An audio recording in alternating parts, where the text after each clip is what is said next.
People living in poverty on the rise. Samsung Note 7 smartphones banned from all local flights. Women as sexual objects just because you are a star. And more women come forward accusing Donald Trump of sexual assault.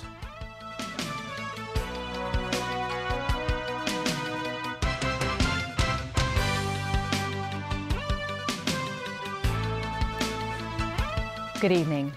The government insists progress has been made in the fight against poverty. But as Rachel Leung reports, critics argue the administration has failed to address the needs of those less well off. Last year, more than 970,000 people lived in poverty. That's according to the Commission on Poverty, which released its latest report at its summit today. After taking into account recurrent government cash policy intervention, the Commission reported that the number of people living in poverty last year was about 9,000 more than in 2014. The poverty rate in 2050 remained at 14.3% after government intervention compared with the year before. And for the third straight year, the size of the poor population stayed below 1 million. Now, despite a rise in the number of poor people last year, Chief Executive Leung Chun-ying noted that the government's poverty alleviation measures are paying off. Leung stressed the priority is to build more public housing for those in need. He added that the government will continue its work on retirement protection and resolve the controversy involving the MPF offsetting mechanism. Chief Secretary for Administration Carrie Lam, who chairs the commission, is optimistic that more people will be lifted out of poverty this year despite a shrinking workforce. Lam also believes the low-income working family allowance will continue to help ease the city's poverty issues, but conceded that it will be a challenge to narrow the gap between the rich and the poor in light of an aging population. But as the government talked up its effort in the fight against poverty, critics beg to differ. They rallied outside the central government offices where the meeting was held. Many concerned groups accused the administration of underestimating the needs of the grassroots. And they call on the government to revise the poverty line. The people living in poverty is steadily high. That's the problem. Because and it's because of the measurement of the poverty line. We advocate not only in the income perspective, but also the expenditure perspective. Chen insists the current poverty line failed to paint the true picture of how many people actually live in poverty. Rachel Leung, TVB News. The airport authority has banned Samsung Galaxy Note 7 smartphones on all flights in and out of Hong Kong. The phones have been recalled following reports of them catching fire. Caleb Long has more. The airport authority announced today the ban takes effect immediately. According to a statement, passengers who own or possess a Samsung Galaxy Note 7 device are requested not to transport the device on their person, in carry-on baggage, or in checked baggage on flights to and from Hong Kong. Meanwhile, Cathay Pacific and Dragonair also announced all Note 7 smartphones are prohibited on all their flights with immediate effect. The airlines say the safety of their passengers and crew is their top priority. Low-cost carrier HK Express has also banned all Note 7 devices on their flights with immediate effect. And it's not just Hong Kong that's taking action. American authorities have also issued a total ban of the device on flights within the U.S. as well as those to and from the country. Officials say the devices may not be carried on board or packed in checked bags. Passengers caught attempting to travel with the Note 7 will have their devices confiscated. They may also have to face a fine. Passengers have different feelings about the ban. If there's enough evidence, hard data, that it could actually cause a fire on a plane, then it's probably a good idea. I think it's a little extreme. Just because a couple phones went bad doesn't mean that every single phone should be banned. But at the same time, I understand that they don't want planes lighting on fire. The U.S. Federal Aviation Administration previously warned passengers not to pack the phones in their checked bags. They were also asked to have the phones powered off and not charge them while on board planes. Caleb Leung, TVB News. In a landmark accomplishment to fight climate change, nearly 200 nations have reached an agreement to limit the use of greenhouse gases far more powerful than carbon dioxide. James Aitken reports. The amendment and decisions are adopted. The talks on hydrofluorocarbons, or HFCs, were called the first test of global will since the historic Paris Agreement to cut carbon emissions was reached last year. This deal caps and reduces the use of HFCs in a gradual process beginning in 2019, with action by developed countries, including the United States, the world's second worst polluter. It's the largest temperature reduction ever achieved by a single agreement. It is staggering what this will achieve. We're talking about an amount that's comparable to thousands of coal-fired power plant emissions. It's amazing. Environmental groups had hoped that the deal could reduce global warming by 0.5 degree Celsius by the end of this century. This agreement gets about 90% of the way there. We did it. We got what we came for. So we'll actually have a chance of solving climate change. HFCs were introduced in the 1980s and are used in air conditioners and refrigerators. As their use in countries like China and India soared, HFCs became the world's fastest growing climate pollutant. Western countries want quick action to phase them out, but more than 100 developing countries, including China, the world's top carbon emitter, will start taking action by 2024. A small group of countries, including India, the world's third worst polluter, negotiated a later start in 2028, saying their economies need more time to grow. This amendment has taken care of concerns of all the countries and their priorities. So it is a very balanced one, and it is good for climate, good for nature. That it's a monumental step forward that addresses the needs of individual nations, but it will give us the opportunity to reduce the warming of the planet by an entire 0.5 degree centigrade. The next meeting in 2017 will determine just how much of the billions of dollars needed to finance the reduction of HFCs will be provided by countries. James Aitken, TVB News. Leaders of the world's 5 emerging economies are meeting in India this weekend. Among them is President Xi Jinping, who arrived in the state of Goa today. China, India, Russia, Brazil and South Africa are taking part in the summit of BRICS nations. The leaders are expected to discuss issues such as the global economy, financial cooperation and mutual trade. Another key theme, security. BRICS countries are expected to denounce terrorism in all its forms in their final summit declaration. On the sidelines of the gathering, Indian Prime Minister Narendra Modi met with Russian President Vladimir Putin. Diplomats say they discussed regional security issues and the threat posed by global terrorism. And on bilateral cooperation, Putin and Modi will lay the foundation stone of the next phase of a nuclear power plant that Russia has built in the southeastern Indian state of Tamil Nadu. Thailand's government says a regent will be the caretaker of the monarchy while the country mourns the death of King Bhumibol Adulyadej. Thousands of Thais dressed in sombre black and white descended on the Grand Palace in Bangkok today to pay respects to the king, who died on Thursday at the age of 88. But authorities said the body is in another building and won't be revealed to the public for another 15 days. The regent for the monarchy is a 96-year-old former prime minister with ties to Thailand's traditionalist establishment. The regency is necessary after Bhumibol's son and heir apparent did not want to be immediately named king to give the nation time to mourn his father's death. US Republican presidential candidate Donald Trump is calling all of his accusers liars, saying they're fabricating stories to damage his election campaign. This after 2 more women came forward with allegations that he groped them. Alan Buckner reports.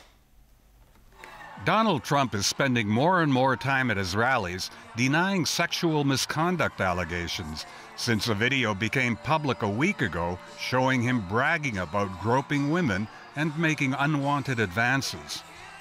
Yesterday, 36-year-old Melinda McGillivray accused Trump, who she did not know personally, of groping her from behind at a concert in 2003. She said she told close friends and family about it, but didn't bother reporting the case. Summer Zervos was a contestant on Trump's reality TV show The Apprentice in 2006. She accused Trump of kissing her, touching her breast, and trying to get her to lie down on a bed with him during a meeting about a possible job in 2007. After hearing the released audio tapes and your denials during the debate, I felt I had to speak out about your behavior. You do not have the right to treat women as sexual objects just because you are a star. Trump is denying all the allegations and blames the scandal on his Democratic rival Hillary Clinton and an international media conspiracy.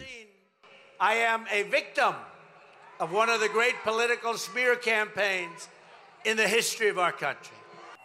In another rally in Greensboro, North Carolina, Trump suggested one of his accusers wasn't worthy of his attention. Believe me, she would not be my first choice, that I can tell you. And Trump again questioned Clinton's stamina. Crooked Hillary is doing no more public events until after the debate. They say she's doing debate prep, but really, she's just resting. She's resting. Actually, she was in Seattle, and she wasn't sleeping. It isn't easy running against someone who is so negative, so divisive, so dark and dangerous. I really don't care what he says about me and what he does going after me. I am not going to respond to that, but I will stand up and defend everyone else who he insults, he degrades, he demeans. The latest Reuters opinion poll shows Clinton leading Trump by 7 percentage points among likely voters. Alan Bucknia, TVB News. 3 men in the U.S. state of Kansas have been charged with plotting to bomb an apartment complex where Somalis live in what police describe as a hate crime. 49-year-old Curtis Wayne, 47-year-old Patrick Stein and 49-year-old Gavin Wright are part of a militia group that calls itself the Crusaders. Kansas prosecutors say its members have anti-government, anti-Muslim and anti-immigrant beliefs. They said the arrests were the culmination of an 8-month FBI investigation that took agents deep into a culture of hatred and violence. The men are accused of planning to bomb an apartment complex where 120 Somalis live and worship the day after the U.S. presidential election next month. Still ahead in the news. Minibus driver arrested 2 days after fatal accident. Calls for LegCo president to be flexible in oath-taking controversy. And semi-final action from the Hong Kong Open.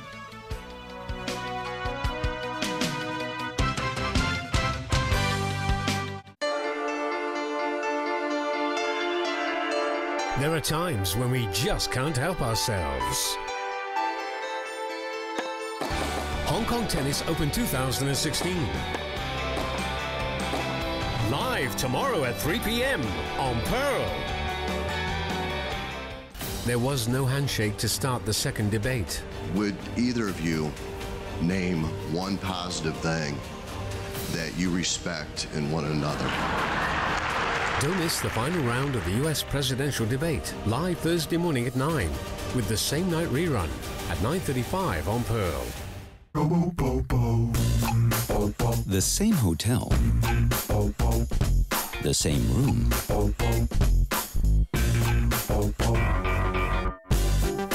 but 2 different prices.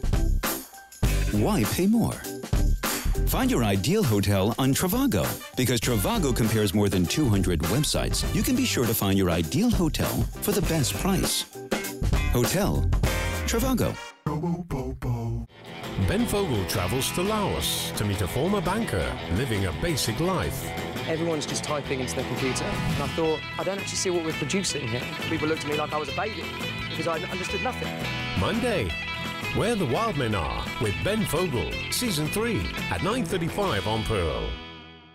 It was big, it was exciting. This is exactly what we're looking for. The 10th year celebration of incredible talent, drive and determination.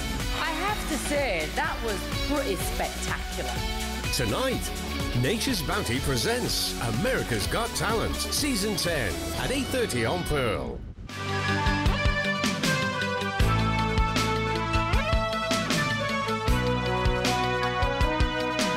Welcome back to TVB News. A minibus driver suspected of involvement in a traffic accident 2 days ago that killed a road maintenance worker was today arrested at the Lo Wu border. He was nabbed at the checkpoint on his way back to Hong Kong.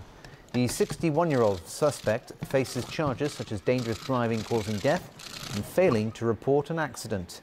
The case happened on Thursday morning. The 42-year-old victim was hit by a minibus on Waterloo Road, not far from Baptist Hospital. He died from serious head injuries. Police say the minibus fled the scene afterwards. Democratic Party legislator James To is calling on new LegCo President Andrew Leung to be more flexible when overseeing the retaking of the oath by 3 localist lawmakers next week. Leung is seeking legal advice on what would be allowed during the swearing-in. What's in a word? Quite a lot, apparently, when you're being sworn in as a member of the legislature. On Wednesday, Legislative Council Secretary-General Kenneth Chen declared as invalid the oaths of Youngspiration's Sixtus Leung and Yao Wai-ching, as well as that of Edward Yu from the Architectural, Surveying, Planning and Landscape Functional Constituency, after they deviated from the official wording. Speaking to TVB News, the Democratic Party's James To urged new LegCo President Andrew Leung to take a moderate approach when he oversees the trio's oath-taking ceremony next week. The LegCo President is seeking legal advice on what is or isn't permissible during the swearing-in. I hope Mr. Andrew Leung would have a more, in a sense, lenient attitude if allowed by law. I think the law is very important because whether an oath has been successfully and legally finished or not is not just Mr. Andrew Leung to decide, but can be challenged in court. The importance is if the President or last occasion the Secretary General try to clarify with the oath-taking person, and if he or she say yes, that's China or Zhongguo, then it will resolve the matter. And would avoid the so-called, whether it is a slang or not. Because if he insists to use a very slightly variation of the word, then that may cause a challenge in court. And I'm not sure that Mr. Andrew Leung would sure to win if the variation is very minor. Leung's presidency has been shrouded in controversy from the get-go. From his British citizenship, his actual election as LegCo chief, to his directorship of 18 companies, which he has said he'll reconsider. Actual performance is vitally important. We feel that some of his directorship will or may undermine the impression of his being partial in his ruling, and may create a lot of conflict of interest in his role as a president. Because, you know, we have a debate, a lot of motion covering many business environment interests. Has the chaotic start to the new legislative term set the tone for the next 4 years? Obviously, it's not a good start. Not a very disrespectful parliament. I will not say that. Because the controversy in other parliaments in the world, if even more, because they have physical violence, all that happened, say, in Taiwan years ago. But in Hong Kong, it's only using of this so-called language variation, and the ruling of the language variation to be consistent with the oath-taking or not. So I think in the world stage, I think Hong Kong is just a peanuts. The government plans to consult the public on implementing an opt-out system for organ donation.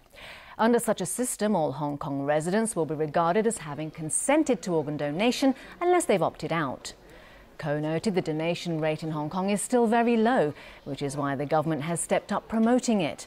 He added that the consultation will also ask people their views on how to better promote organ donation. Turning overseas again, Scotland's leader Nicola Sturgeon says she will do what it takes to keep Scotland in the single European market. Her comments came after the Scottish Government said it will next week publish a bill laying the groundwork for a new independence referendum. Scottish voters rejected independence 2 years ago, but the Brexit vote has reopened the question. I'm absolutely serious about doing what it takes to protect Scotland's interests.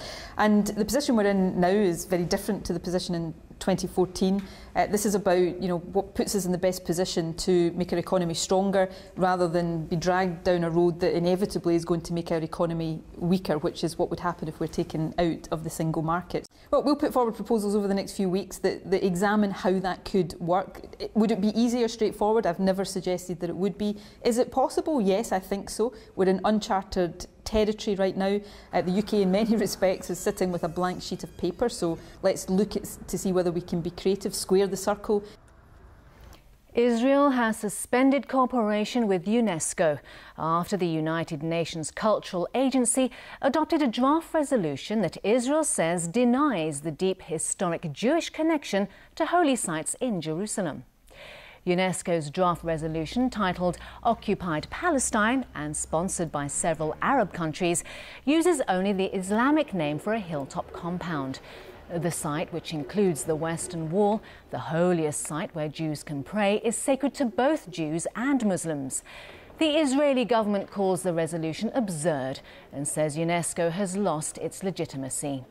The validated resolution is expected early next week, but the wording is unlikely to change. All right, serving up some tennis, Tony? Serving up some tennis, absolutely, Anne. In the final lineup for tomorrow, it'll be Caroline Wozniacki against Kristina Mladenovic in tomorrow's Hong Kong Open final. Wozniacki beat Serbia's Jelena Jankovic in straight sets 6-3, 6-4 in one of the semi-finals. Earlier in the day, Australia's Daria Gavrilova was looking to extend her good run in the tournament, but after beating world number 1 Angelique Kerber, she came unstuck against France's Mladenovic. The unseeded player was a deserved straight sets winner, taking the match 7-5, 6-3 to reach tomorrow's final. As you could see, I'm trying to be very aggressive, big ground strokes, and as soon as possible to come forward and at the net and try to play some volleys. I hope, guys, you enjoyed it. In the Major League Baseball playoffs, the Cleveland Indians have drawn first blood against the Toronto Blue Jays in Game 1 of the American League Championship Series. Both the Cleveland Indians and the Toronto Blue Jays fancy their chances in Game 1 of the American League Championship Series. The game was scoreless until the bottom of the 6th inning when Francisco Lindor hit a home run to centre field to give the Indians a 2-0 advantage.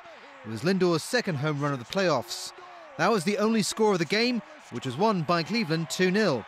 Lindor later talked about his big hit.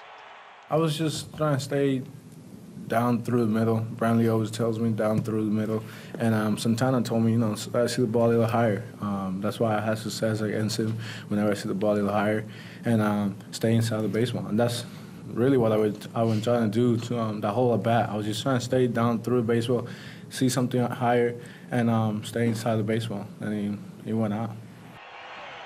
One bit of bad news for Cleveland. The Indians scratched Game 2 starter Trevor Bauer after he sliced the pinky finger on his pitching hand while working on one of his drones. Finally tonight, a remarkable high-tech robotic arm has allowed a paralysed man to feel the sensation of a fist bump for the first time. In this case, it was with the US president. Let's see what you got. Blow it up. Blow it up. You want to blow it up? Or? Barack Obama took part in the demonstration with 28-year-old Nathan Copeland, who was fitted with a mind-controlled bionic arm. The demonstration marked one of the first times Copeland had experienced any sensation in his hands and fingers since he was paralysed in a car accident. The bionic arm allows Copeland's brain not only to send information to his bionic hand, but also to receive information from it.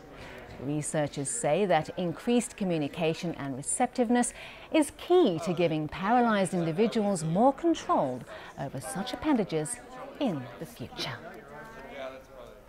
Well, wonderful stuff, huh? Yeah, amazing. Right. And that's the news. Thanks for watching. Thanks for watching. Good night. Bye-bye.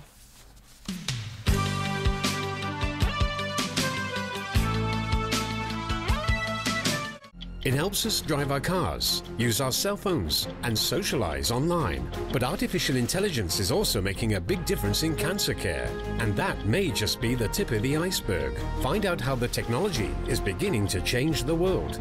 Sunday night, 60 Minutes, at 6 on Pearl. Dream big, everyone. Welcome to the most coveted kitchen, where food dreams come true. I think it's really, really tasty. You can cook. This apron makes me feel like I can do anything. Let battle commence. Monday, MasterChef, Season 6, at 8:30 on Pearl. The same hotel. The same room.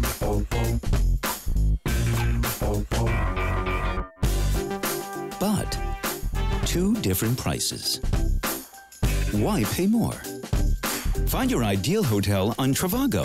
Because Trivago compares more than 200 websites, you can be sure to find your ideal hotel for the best price. Hotel Trivago. We are going to be in a world where no more disease in the future. But at what cost? Certainly having the human genome mapped out has been a revolution. We've completely changed the logic of evolution. Wednesday, The Evolution of Us, at 9:35 on Pearl. Good evening. It was mainly fine during the day. At 5 p.m, the northeast monsoon was bringing generally fine weather to the coast of Guangdong. Today's temperatures ranged from 24.6 to 30.3 degrees, and the relative humidity was between 61 and 84%. Moderate northeasterly